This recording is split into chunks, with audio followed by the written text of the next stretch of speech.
whenever they're trying to start a comeback, the first problem that they go through is they always say, why me? Stop asking why me and start asking why not me.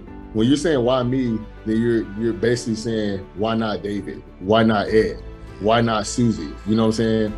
So I try to tell people, like, think about, like, why not me? And then show everybody why you are the one to overcome this. Just because you got an injury, just because you went through something, don't allow that to change you for the bad. Allow it to change you for the good. Allow that to become the way that you succeed and continue to move on.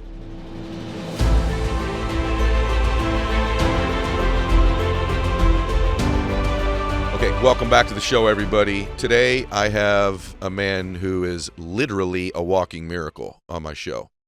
And I was a huge, huge fan of this man before a particular injury affected him, but I've become 100 times bigger fan after it.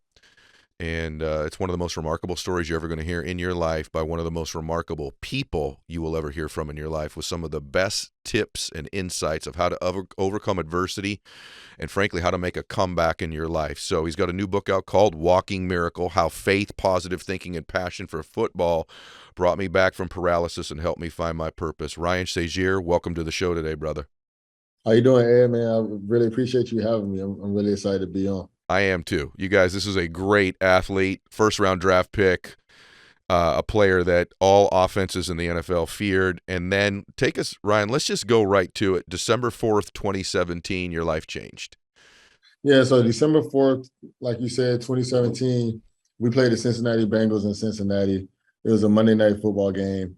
And the one thing that was really interesting about this game is the years prior, you know, this was my fourth year in the NFL. The years prior, every year I was hurt for either 9 games, 7 games, 3 games.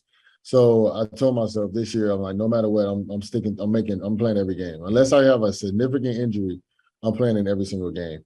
So I end up, we were playing the Green Bay Packers. Aaron Rodgers didn't play this game. And we ended up beating them. And we were beating them pretty solid. Like, I didn't really have to be in the game towards the end of the game. I didn't have to, it was like a last play of the game. I didn't really have to go as hard as I did. I just wanted to kind of get that last tackle in, just go, Ed, just go one more, so to get that extra, get that extra little bit in. And then when I did that, somebody actually stepped on my ankle and caused me to kind of sprain my ankle. And when that happened, when you sprain your ankle, it's really tough to kind of bounce back from. But through that whole week, I didn't practice not one day that week. And one thing that I always did when I didn't practice, even when I did practice, I stood in the back of practice and took mental reps. So like I would stay back there. And if I'm not actually taking a physical rep, I'll actually think about all the steps I have to take like 1 or 2 practice steps. So that's what I was doing and just rehabbing. And so me and Coach Allen talked, and he was like, Ryan, it's gonna be a game time decision for this game. And so before the game, I talked to my wife, I talked to my father-in-law, I talked to my dad, and my wife and my father-in-law was a nurse at the time.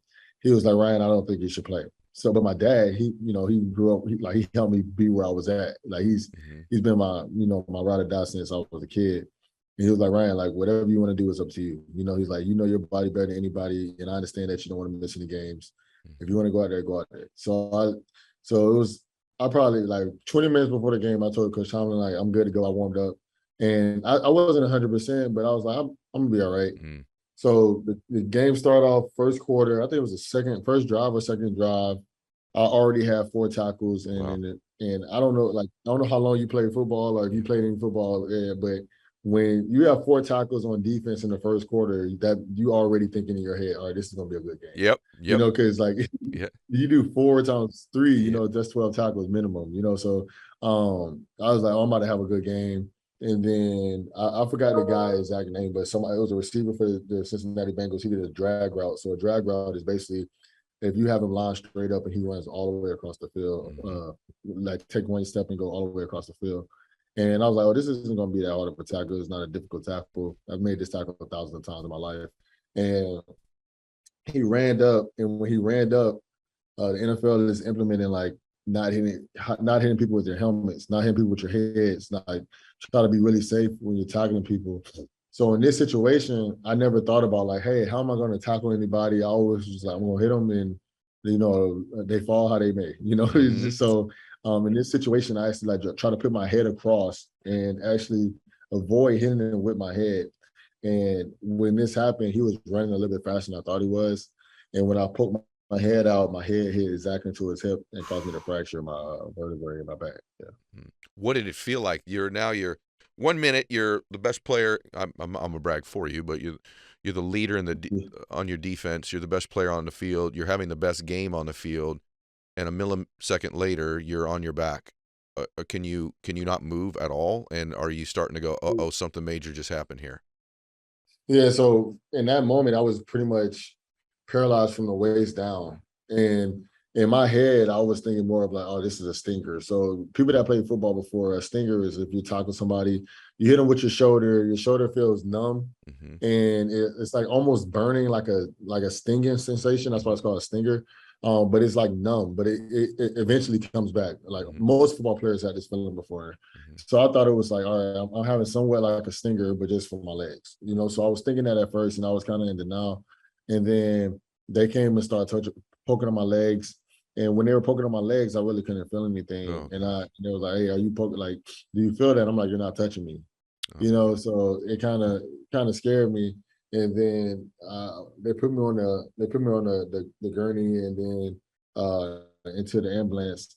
And my doctor was with me the whole time, and I just kept asking the questions. I'm like, hey, how long am I gonna be hurt? Like, would I be playing again? Will I be ready for Christmas? Because I remember that we were playing the Houston Texans at Christmas, and I was in my family, like my wife's family's from Texas, so I was really looking forward to that game. So it was like a lot of stuff going on, and I kept asking questions about like, when am I going to be okay? Am I going to be okay? Am I going to be okay? And it was more not like, am I going to be okay? Like, I'm not going to walk again. It's more like, all right, how soon do you think I'm going to be able to play football again? Wow. Because I just was in denial of me actually not. Ryan, even with your teammates around you, because I was watching that game. It was Monday Night Football, I could recall, was it not? It was Monday Night Football game. Yeah, it was. Yeah, I was watching the game, and you could tell by the announcers when they came back from commercial, like, oh no.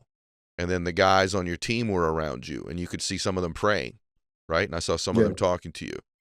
And I remember my heart rate's changing right now. I'm not kidding you. Actually remembering this, and it's not even me, it was you. But you're saying even in that moment, you're not thinking, nah, I'm not going to walk again. You're thinking, I got to get back for the Texans game, even in that moment. yeah, because I was just like, all right, I'm hurt pretty. Like, I knew in my head, I'm hurt pretty bad, but like, I'm like, all right, I'm like, I'm gonna figure this out. I'm gonna probably be back in like 2-3 weeks.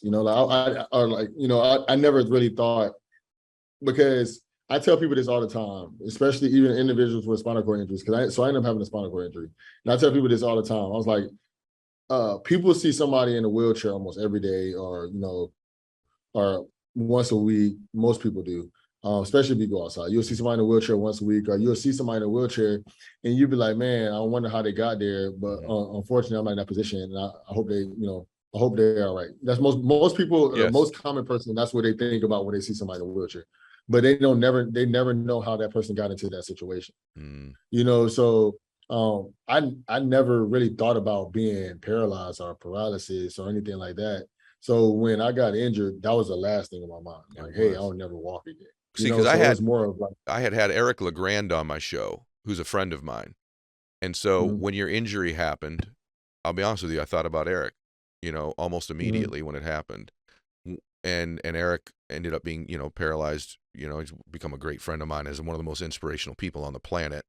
But I'm curious, when did it dawn on you? Was it when you were in the hospital that someone said, hey, you probably are not going to walk again here? When did that actually happen? So it really dawned on me like probably almost like a week later, like a week or like almost 2 weeks later.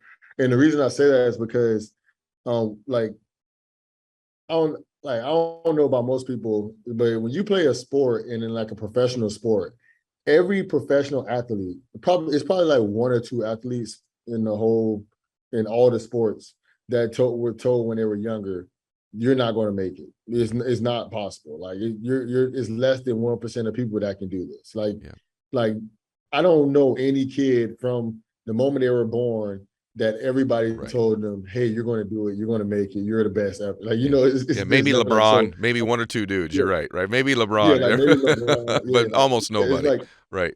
you're like Right. almost nobody. So that kind of was in my head. It was like, all right, people, like when I got hurt, people gonna tell me stuff that I already know that I'm not gonna believe. Like I already know in my head that I'm gonna walk again, I'm Wow. gonna play football again, I'm gonna be where I want to be at again. Mm. And then so like once it was one doctor that talked to my wife and was like, hey, Ryan has like a 20% chance to walk, and like he probably never walk again. And she like cussed her out. Wow. Like she was like really mad. Mm. And my wife she's Latina. She's kind of a hothead sometimes, but she's great. Yeah, but she cussed her out, and then well, she wanted to cuss her out, and then like when it really hit me is I have my godbrother and my cousin. He went to Duquesne here. Duquesne is like a smaller college here in Pittsburgh, and he used to come to all my games. He used to work out with me in the summer, and he was just in the hospital with me when I was laying in the bed. And I ended up getting like a urinary tract infection, like a really bad like fever and flu.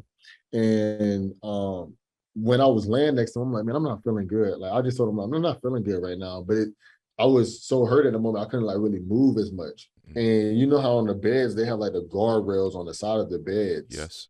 And so like you can't fall out of the bed. But when I couldn't move over, so I ended up like throwing up on the guardrail and they slapped me back in my face. Oh my like, so it hit me back in my face. Oh my God. And when that happened, I really said like, yeah, Ryan, I'm pretty bad. Yeah, that's a low point for you because you had clots also, right? You ended up with clots. You had clotting. Yeah. So like the blood clotting. So a lot of people, you know, if you know when you go on YouTube and other sources, like sometimes people just come up with their own reasoning of like why this happened or why he's hurt like that. So with me, I had blood clots in my back, but if I didn't have those blood clots, I probably would have never had surgery.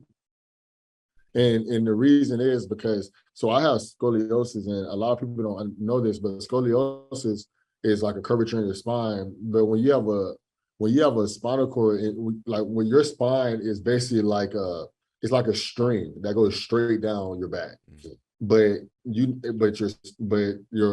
vertebrae is like this is your vertebrae right here, and this is your spinal cord. So it's like straight down the middle of your back. It's not touching anything. But with a spinal cord injury, it's like touching it.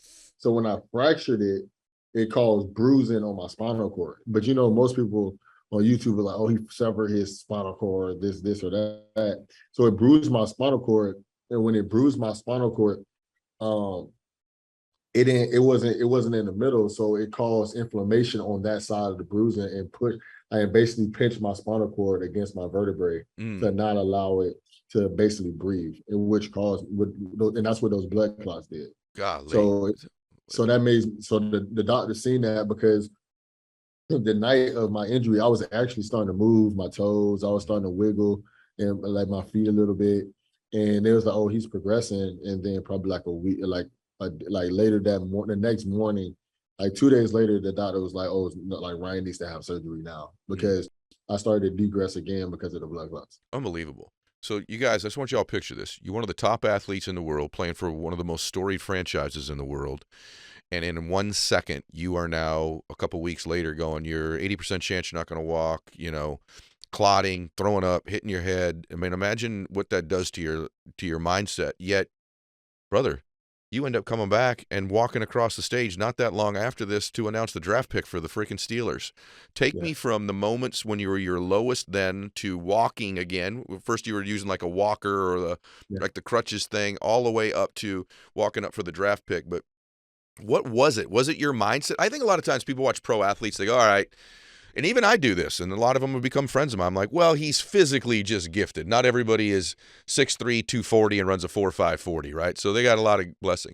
But I think what is discounted is mental toughness, is overcoming adversity, right? Like, how did you get from there, throwing up, hitting your head, clots, you're not going to walk 80%, to now in your life, you got an agency, you got other businesses, you got all this stuff. What was the mental process like for you during those really hard weeks? So like, I love how you said that. So I like to use two people And these two people are good friends of mine.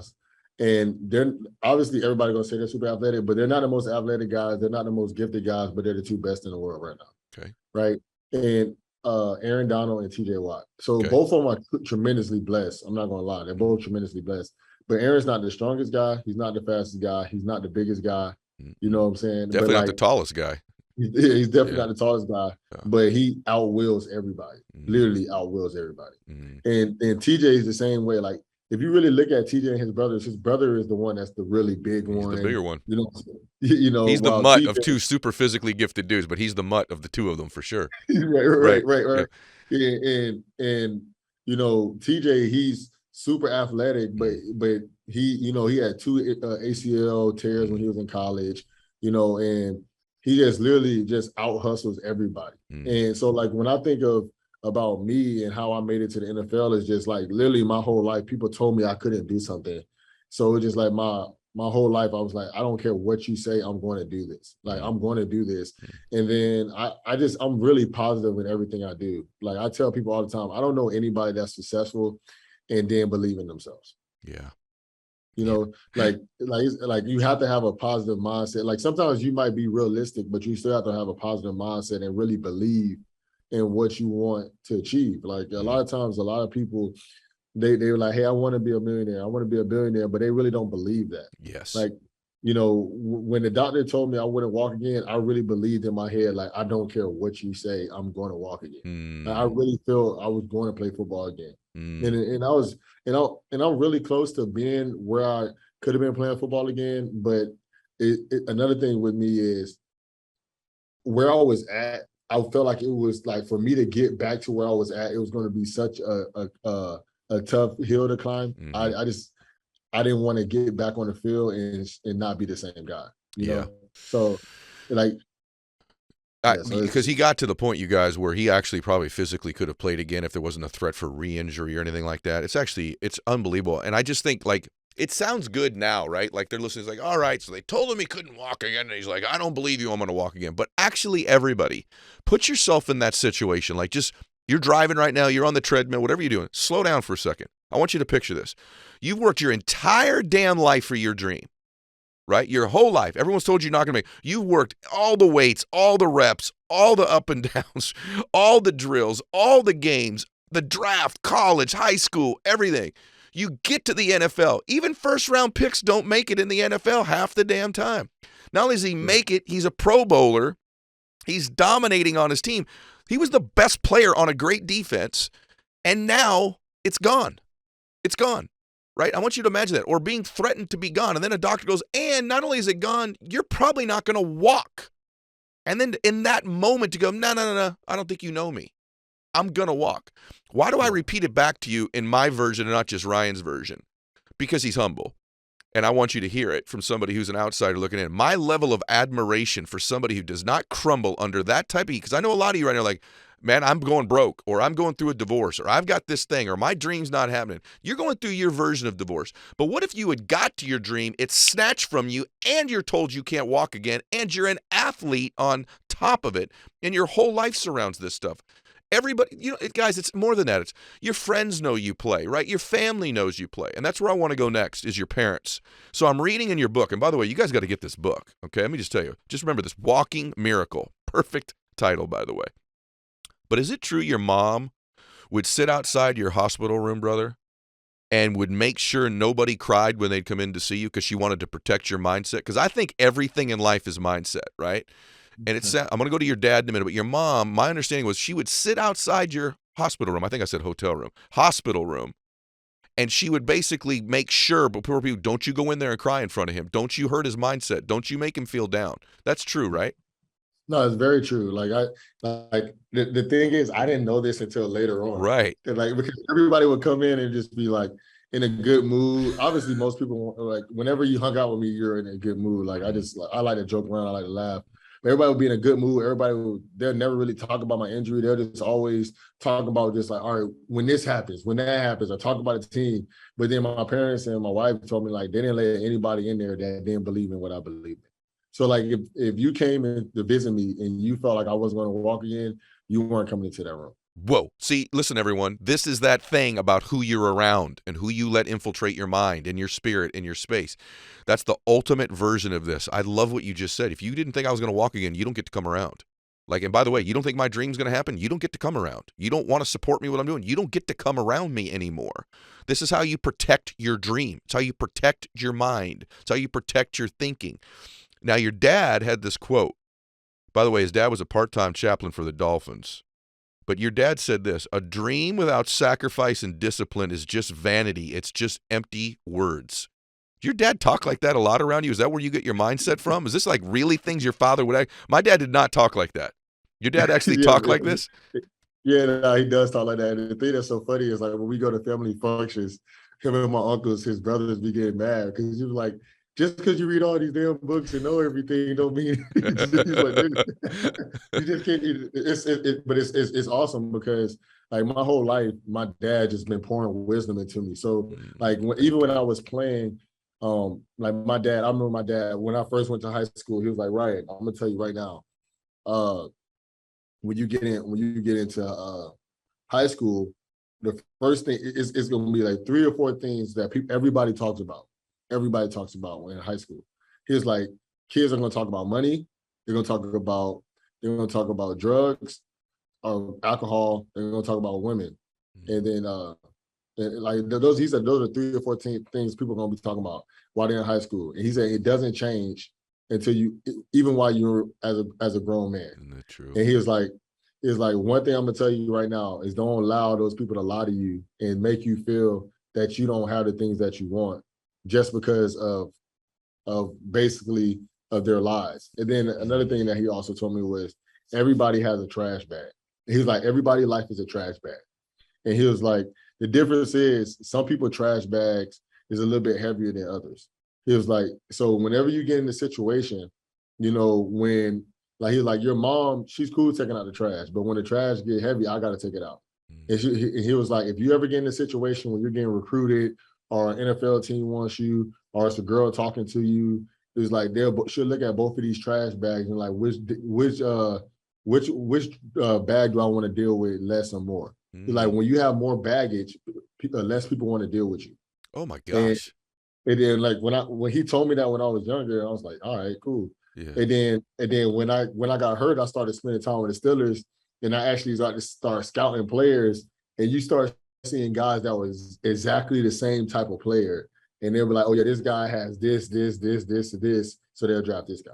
Oh my gosh, that's so good, brother. That is so real too, right? It's true in business too. There's two people have equal talent, equal ability, equal whatever, but one dude's trash bag's bigger. I want that other guy. I want the guy with the lighter bag, right? I want the dude who can perform. And this is so good. See, it's interesting because I'm a person who's a person of faith. Sometimes I think, God doesn't give us anything we're not capable of handling. And sometimes he gives great adversity to people that he knows are either going to be strong or are going to discover a strength they didn't know they had. And so as I'm reading your story in reverse, so all wisdom is hindsight, right? But I'm reading your story in reverse. I'm like, so of all the players in the NFL, if God has a plan, he chooses Ryan as the guy that's going to have this spinal cord injury of all the guys in the league, right? And then you go, now why would he choose him? Then I start reading about your mom. Then I start reading about your dad. I start reading about your mental toughness already. I'm like, because he knew he was the one who could handle it. Because he was the one who could. A lot of the guys, their trash bag was too full to be able to handle this. But I want to read something to you. This man's deep, you guys. This man's deep. In the hospital, when he developed the UTI, he got it from a catheter. Antibiotics weren't working during all of it, and he threw up like he talked about earlier. And he said, I hated for him to see me, my cousin, to see me sick and weak. He said, later, I'd see the wisdom in the Eckhart Tolle quote. It's amazing to me. NFL dudes quoting Eckhart Tolle, right? All stress is about wanting the what is to be what is not. I was suffering because I was fixated on this old image of myself, a strong warrior laying down an example for my cousin. I was obsessing over the what is not. And I think that's a life lesson. I think comparison is the thief of joy and passion. And sometimes we all do this where we're at in our life. I want you to speak to this because this could be easy for you to do right now today.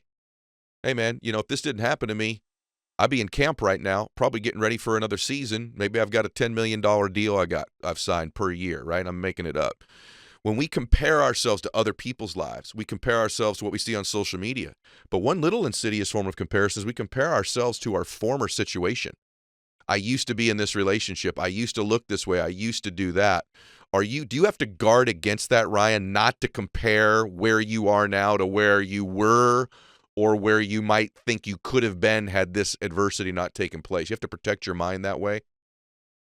Man, hey, you're great, man, because you ask questions that people don't normally ask, you Yeah. know. So I really appreciate that. Thank you. And so the reason I say that is because I definitely do have to guard against that, you know. And the reason it is not even just me guarding against it; it's other people asking me these like the question, like, man, like what was it like playing when you played? Yeah. So it's like it's almost hard not to get back to like feeling like that, Yes. or you know, how much money would you have gotten, right, or this or that. So when I first got injured, it was really hard for me not to think about that, not to cry about situations. I remember my first game back at Heinz Field, I sat in the parking lot for like 30 minutes before I actually walked into the locker room with the team, really? because I literally was just crying because I was so fixated on the guy that I used to be.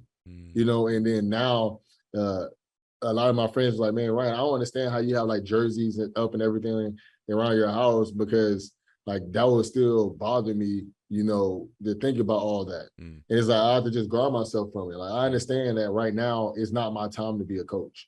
And some people may say, Ryan, like you'll be a great coach.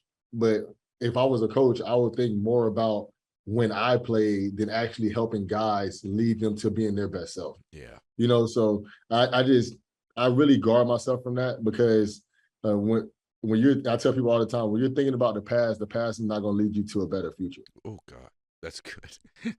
That's why we did the show right there. Right there. That's why we did the show. See, I'm going through something right now I'm not going to get into on the show, but like I kind of need that too. And this idea of comparing to another time is so dangerous in our life. It's so dangerous. Or even if you're like in a new relationship, don't compare that one to the one you used to be in. You're killing the one you're in when you do it. The other thing that I forget the term you use because I can't find it right now, but you talk about like having your identity stolen from you when football was gone, like identity thievery, right? And I always say that I think sometimes we make a mistake as people where we tie our identity up in like what we do. Like I am a football player, right? Or my identity is tied to my wealth, or my identity is tied to my beauty, and it's tied to the external, right? As opposed to our identity being tied to who we are inside as a spirit, as a soul, as a person. Did you have to kind of reevaluate? It's very easy when you're a pro athlete to just allow all your identity into being a pro athlete. Every restaurant you walk in, every airport, every club, in your own family, you're the stud, you're the athlete, you're the guy. It's easy just to surrender your identity. It's easy when you're starting to have success. I'm the rich guy. I'm the successful guy. And you let your identity be these, what I think are really low vibrational frequency things that are fleeting, that'll go away at some point anyway. Did you have to fight that with your identity being a football player? Yeah, I had to fight that in multiple ways. And so it was in one way of everybody was just like, oh, Ryan Shazier, the football player. And I had to start, especially as you become a businessman, Ryan Shazier, the football player, can help you get into doors, but it doesn't help you get business. Ooh. You know, like it can help you get into doors, but and then you still got to be a good businessman. Like they give you more opportunities, but and then if you don't capitalize on the opportunities, it didn't help you at all. And then another way that it really hurt is when you're a professional athlete. Like I still get some of the perks of being, you know, Ryan Shazier, which is a blessing. You know, if I go to a restaurant, I can meet and get into restaurants earlier. I can meet, you know, certain people, which is still an awesome opportunity. I'm not going to knock that at all. Of course. But the one thing that it is tough is being a professional athlete. The income is a lot different. So like hanging out with other professional athletes, before it was things that you could do or things that you would be open to doing that, you know, you'd be like, all right, I can just go back on the field and make this right back. Or I could do this, or I could do that. When you're not playing, you have to really be smart, because it's like, hey, as a player, I used to be able to do that. But is that actually a smart move for me and my family right now? You know, so like that's where I had to really started to pay attention a little bit more just for me financially, because I was just like, hey, Ryan, you used to play, you used to be a first rounder, but you're not anymore. That's not who you are anymore. You're, a father to a husband, you're a business owner, and you have to start making smarter decisions as a business owner. You can't just make erratic decisions as a football player. Yeah, and by the way, he's helped people do that now. He's got an agency. He's got his own agency where he does that, and he's also, what I'm probably most admire about you, I think, is it's hard enough to make one dream come true in your life, and I just really admire people when their first dream ends that they don't. And so many people in life, when their first dream ends, they just keep telling the story of the almost or what they did in that dream. It takes real courage to start writing a whole new chapter. I doubt, when you were rehabbing that ankle the week before the game, you're like, you know what, in 3 years, I'm going to be in the financial business, or I'm going to have these other businesses. You were not ready to do any of that, yet you pivoted pretty damn quickly, right? You were able to pivot pretty quickly. What caused you to be able to make that pivot? Like, was it just necessity? Like, hey, I've got to still make money? Or was it like, I want another purpose? Like, purpose is what gives our life meaning, right? And I'm sure you had to find a purpose. It's in the book. I just want you to talk about it. This is one thing that it's a real big quote in football. Almost only works in horseshoes and hand grenades. Right. Almost got there. Almost worked. Yeah. It only works in horseshoes and hand grenades, and so that's a football quote. I love that. But to me, honestly, I feel like my purpose. I feel like I had a greater purpose. So, God works in mysterious ways. I feel it was multiple purposes, because to me, when I was even playing, I feel like football was a platform. Football is a platform to help you get to another place. And like every step of our life is a different chapter and a different platform. And it just depends on how you use that platform to continue to build off of what you did before. So football, I always felt that football was a platform, and I always wanted to get into business, but I didn't know it would be, 4 years after I got injured.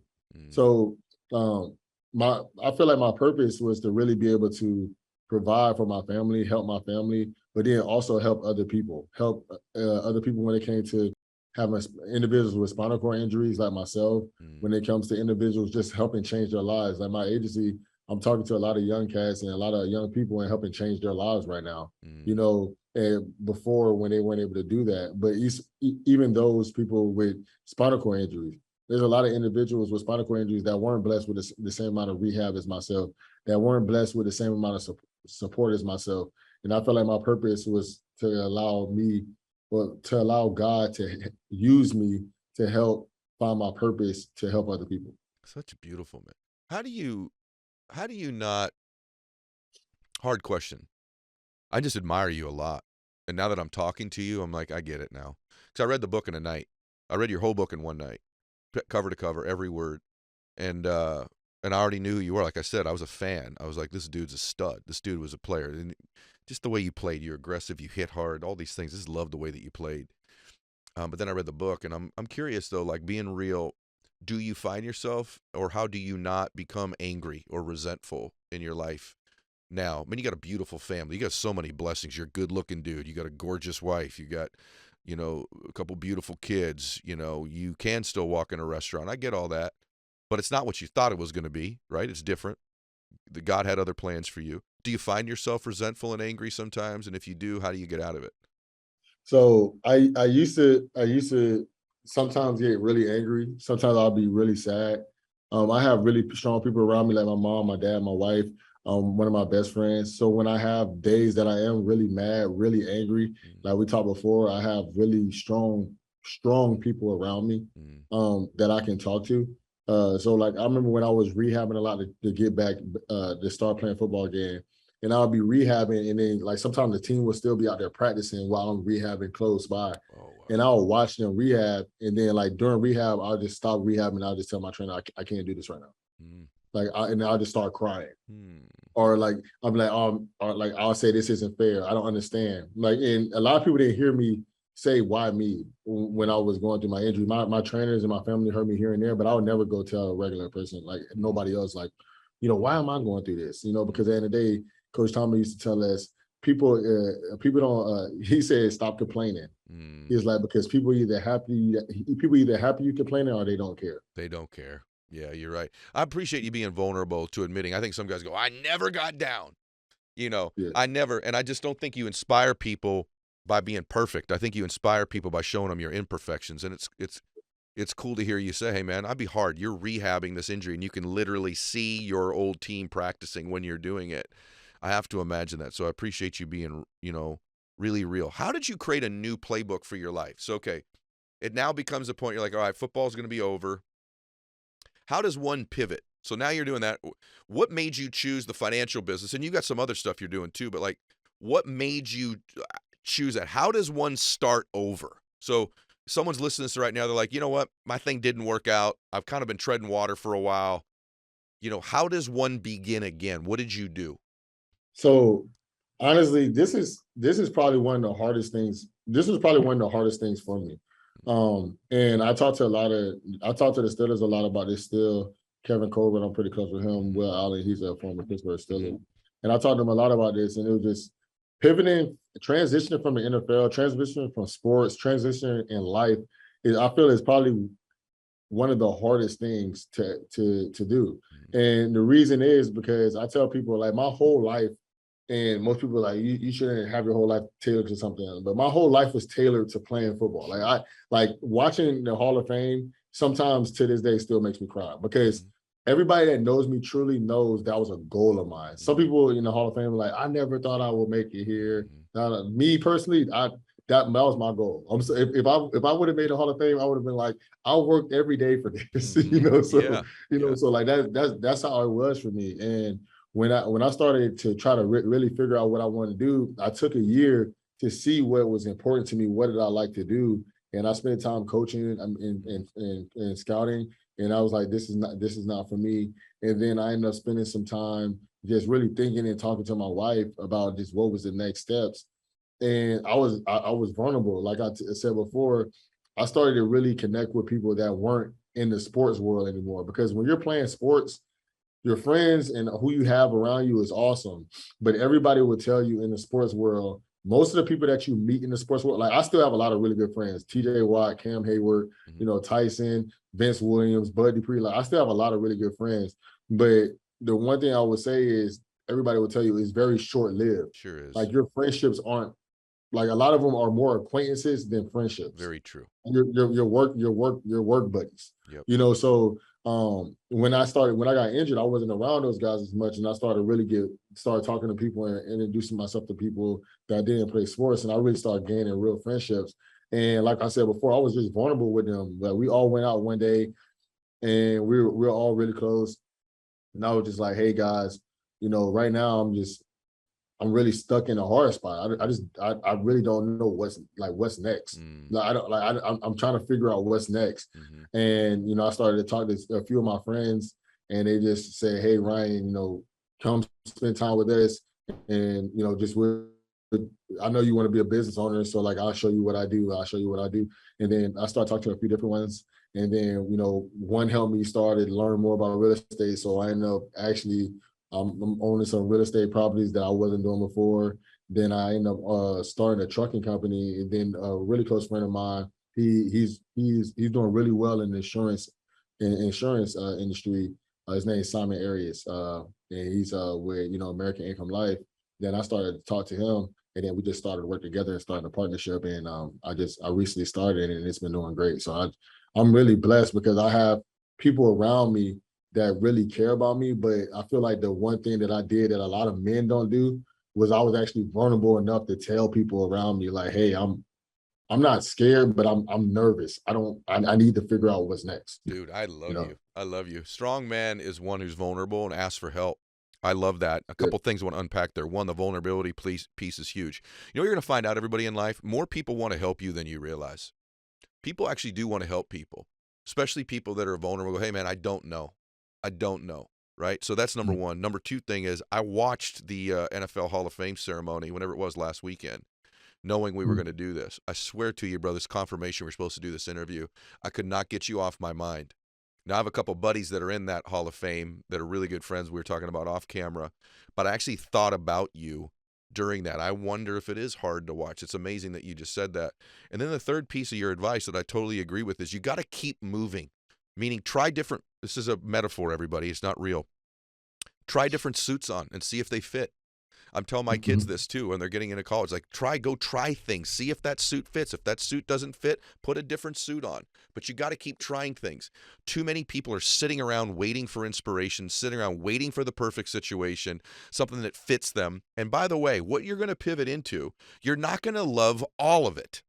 That's the fallacy. Would you agree with that? Like, you didn't love every single thing about football. There was something you didn't like, whether it was stretching or weights or waiting in between quarters when they take TV breaks, whatever the heck it is, right? Like, and then somehow when the first dream ends, we're like, well, I don't like that part of it. Well, you didn't like that part of the other thing either. Would you agree with that? Like, you don't like everything about the trucking business. You don't like everything about the financial business. It's whether it fits. Most of it fits. It doesn't have to be all of it. Would you agree with that? I completely agree. A lot of people, they give up on a dream just because it didn't work. Like, I remember when I was at Ohio State, me and my dad had a talk, and my dad probably thought I was crazy when I had this talk with him. But I was like, "Hey, man, Dad, it was my junior year. I already was locked in to possibly be like a second round draft pick."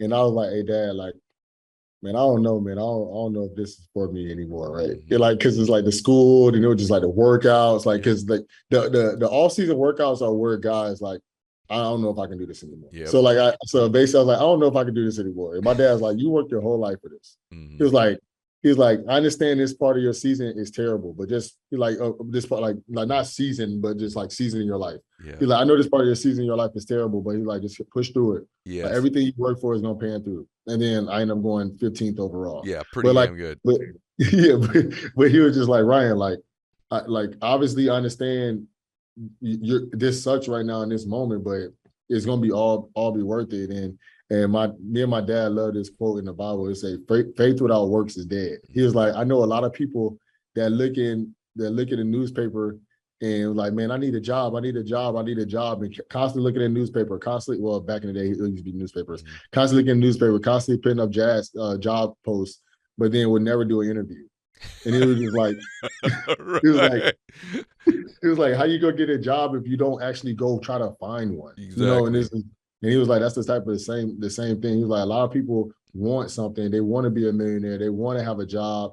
They want to have kids. They want to have a good relationship, but they're actually not trying to put the work in. Like God wants it for you. But in the day, like, I would not got better if I didn't put the work in. God wanted me to get better and help me be able to be a voice for him. But I couldn't be a voice for him if I didn't do my job. I didn't do my part. Bro, I love you. The work that it took to become a professional football player and then a first-round pick and then a Pro Bowler, that's one thing.